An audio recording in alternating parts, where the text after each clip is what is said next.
My name is Amy Snyder, and I'm 27 years old. I reside with my father and mother. Our family has always stuck together as a trio since my early years. Growing up, I've always admired my dad. He's the epitome of hard work, running his own bustling business. Though his schedule keeps him away from home most of the time, whenever he finds a moment, he dedicates it to me. On his off days, he prioritizes spending time with me, proving himself to be an exceptional father. My mom, however, paints a different picture. As far back as I can recall, she has never been employed. While she tends to household matters, she's never lent support to my dad's business or pursued a career outside our home.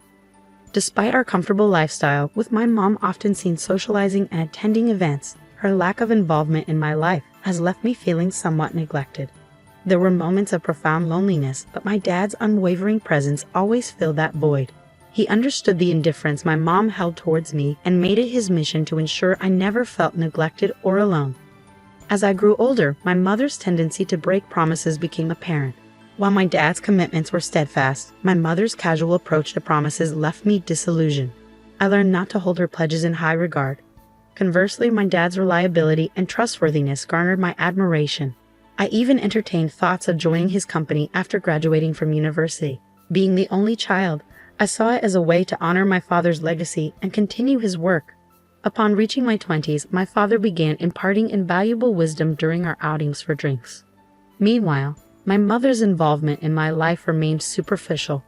The only time she interjected was during my sophomore year of college when I expressed my desire to join my father's company. "Dad, I want to work at your company after graduation. I'm already preparing for it. I want to follow in your footsteps someday," I announced eagerly. "Amy, are you sure about that? A girl doesn't need to pursue such endeavors." My mother intervened, her words dripping with traditional expectations. "Why not? I want to work hard like Dad," I insisted. "A woman should find a good man and let her husband provide for her," she countered, echoing typical sentiments. Disheartened by her lack of understanding, I chose not to engage further. I refused to live a life tethered to someone else's ambitions, mirroring my mother's existence. I had always aspired to become an independent woman, determined to navigate through my college years on my own terms. After that pivotal moment, I dedicated myself to diligent study, paving the path to join my father's company immediately after graduation. Though my mother remained unconvinced, it seemed she eventually resigned herself to my decision. "If you choose to live this way, so be it. But remember, you'll bear the consequences of not heeding your mother's advice," she remarked resignedly. "If you're willing to accept that, then do as you please."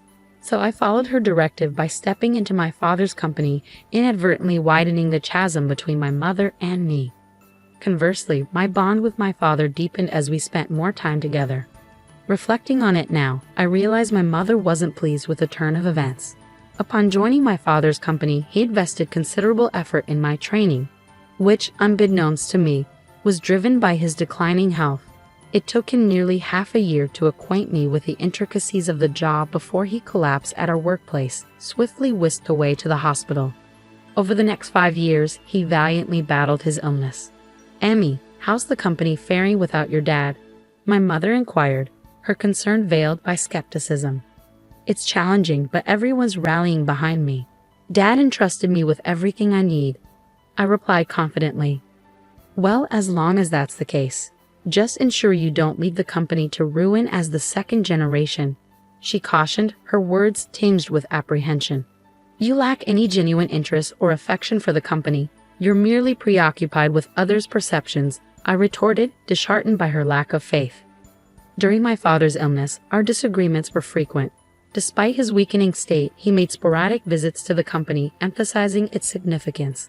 "These employees in this company are invaluable treasures to me, but I must relinquish my hold on them," he confessed, his voice laced with emotion. "Amy, I've witnessed your dedication over the years. I trust you to safeguard this place and everyone here. I don't know if I can emulate you, Dad, but I'll strive to uphold your legacy," I pledged solemnly. From that day forth, the mantle of leadership was bestowed upon me. With my father mostly confined to the hospital, my days were consumed with the company's affairs, leaving little time for homecomings. I prioritized visiting him regularly, carving out time amidst my busy schedule. My mother, on the other hand, fulfilled only the basic duties, such as delivering changes of clothes to him. Even that seemed to inconvenience her. I couldn't help but wonder about her feelings towards my father. Did she lack any sense of gratitude or compassion for his illness? The thought left me feeling sorry for him, recalling the sacrifices he made for me during my childhood, a time when my mother's affection remained elusive. Despite my exhaustion, I made a concerted effort to visit him as often as possible, a routine that persisted for about a year until he peacefully passed away in his sleep. Amidst the whirlwind of tasks that followed, I barely had a moment to grieve. My mother, oblivious to my emotional turmoil, expected me to handle everything from funeral arrangements to hospital paperwork.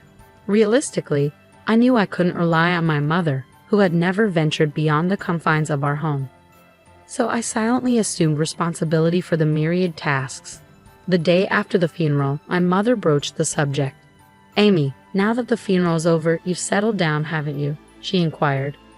With a heavy heart, I accepted the reality of the situation. "Please leave this house.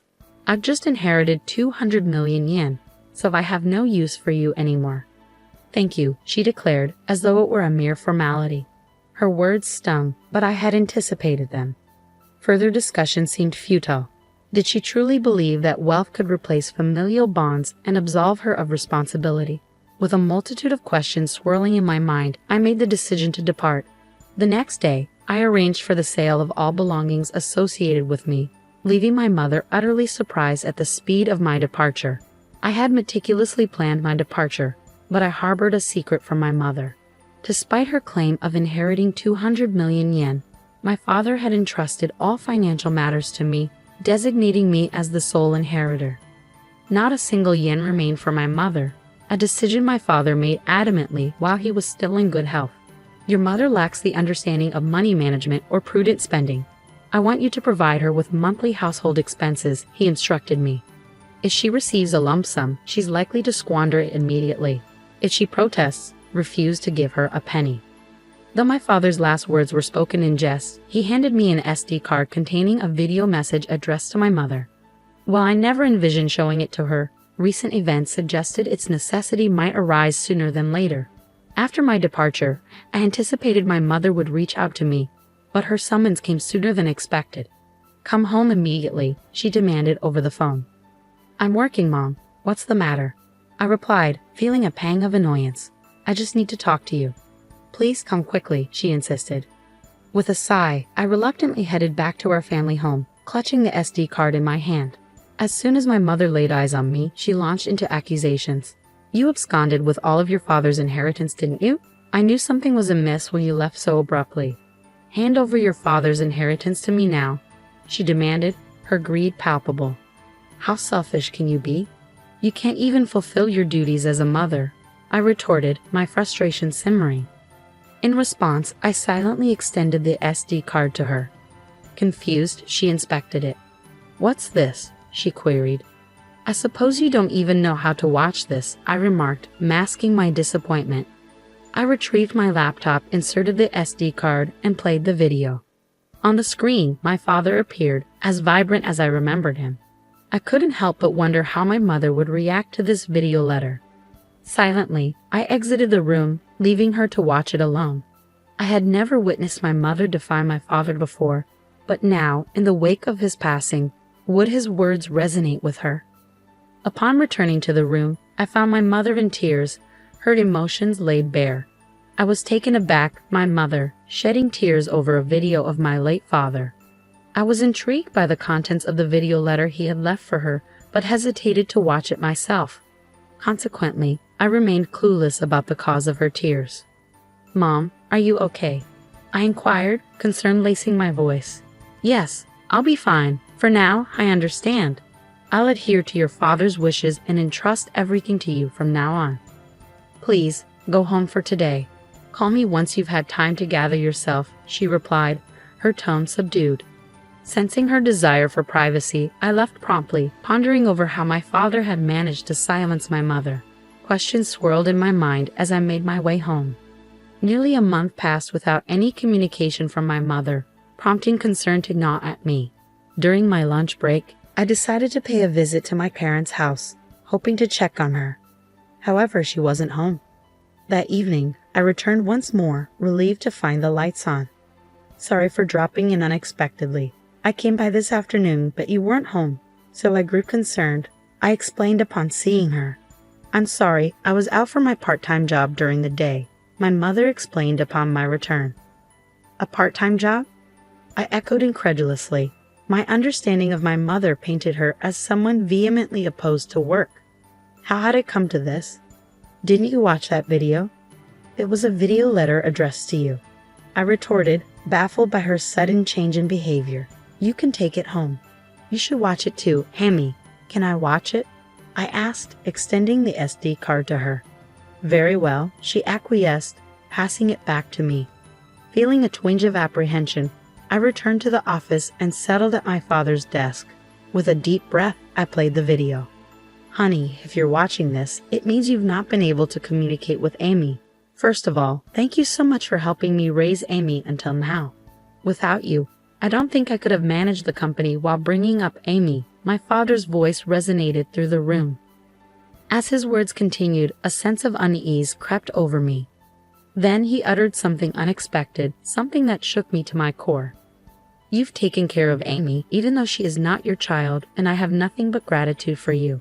You've stood by my side for so many years, but as a result, you've given up on your dreams and have reached your age without earning your own living. For that, I take responsibility because I have allowed you to live a life of luxury. I'm sure you'll be in trouble when I'm gone. I'm not my mother's child, I blurted out, the realization hitting me like a ton of bricks. But then it clicked. Despite the lack of overt affection, she had cared for me every day, doing the bare minimum for a child who wasn't her own. Who was this person? I didn't register our marriage because you told me you felt bad for your sister, so I ended up supporting your living and didn't do anything else. I'm sorry, but once I'm gone, I worry about the rest of your life. There's no one to support you, and I've taken your life away. I sat in disbelief as my father spoke, his words flowing with unexpected clarity. It was all news to me, his concerns, his regrets, his hopes for our future. Throughout the night, I grappled with the weight of his revelations before confronting my mother the following day. Mom, I watched the video from Dad yesterday. You know it all now, I began, my voice tinged with a mixture of confusion and realization. I raised you because I was asked to. That's all, she confessed, her tone heavy with the weight of untold truths.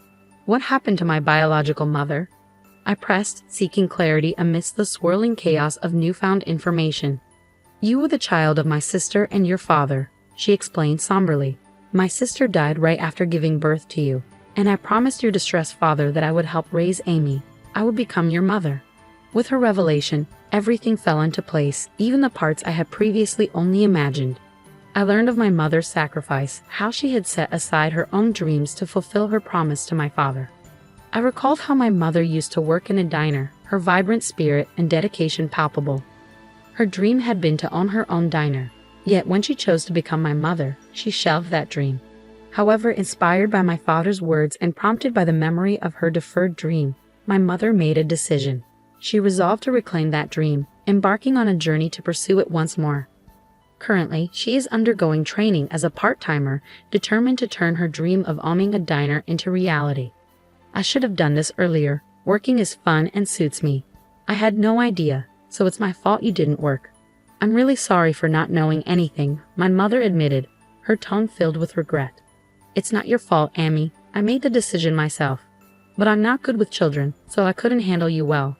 I'm the one who caused you trouble, she continued, taking responsibility for her actions. As we conversed, I realized it was the first time we had such an open dialogue. At this stage in my life, I finally felt like I had come to understand my mother a bit better. Our conversations became more frequent, leading us to a decision: to use the money left by my father to fund the opening of her shop. Once she started working, my mother became somewhat more humble. She hesitated when the topic of funds for the shop came up, a behavior that would have been unimaginable not too long ago.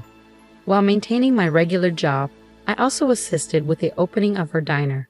This brought me into frequent contact with my mother, fostering a newfound relationship between us.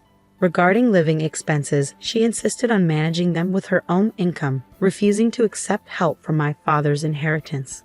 Promising that you'll tell me if you're struggling. After all, Dad trusted me to take care of you, I urged her. I'll be fine living on my own. It doesn't cost that much, but in terms of my diner's expenses, she trailed off, her determination evident. I'll be relying on you. Of course, I'm looking forward to it too, so do your best, my mother encouraged, her eyes filled with hope and anticipation. After many years, we finally became a real family, and now we are living harmoniously. She isn't my birth mother, and perhaps it was just the right time for me to learn this truth. Your diner is finally going to open tomorrow. Your dream is coming true, I remarked, filled with pride as I watched her dedication. Seeing you work so hard at that company reminded me of my own dreams when I was younger. I believe that's why I've made it this far. It's all thanks to you and your father. Thank you so much, Mom. I expressed my gratitude, feeling a deep sense of appreciation. Promise me to always be my mom, Amy, she implored, her voice filled with sincerity. From now on, let's get along even better than before. After all, we only have each other, I replied, feeling a newfound sense of closeness. Upon my father's death, the truth was revealed, and I accepted the reality of our situation. Deciding to live on with just my mother and me, I contemplated moving back to my hometown and living together with her again. I don't cook, so my mother is concerned about my poor diet and is supportive of me coming back, I explained, feeling touched by her care. My father would probably be surprised that we're getting along so well. His house, company, and inheritance that he left behind. I'll protect them at all costs while continuing to get along with my mother in order to become a real family. I vowed, determined to honor my father's legacy. We visited the graves of my father and my biological mother, my mother's older sister, to give our daily life updates. After going through the process of adoption, I finally became registered as my mother's daughter, forging a bond that transcended bloodlines.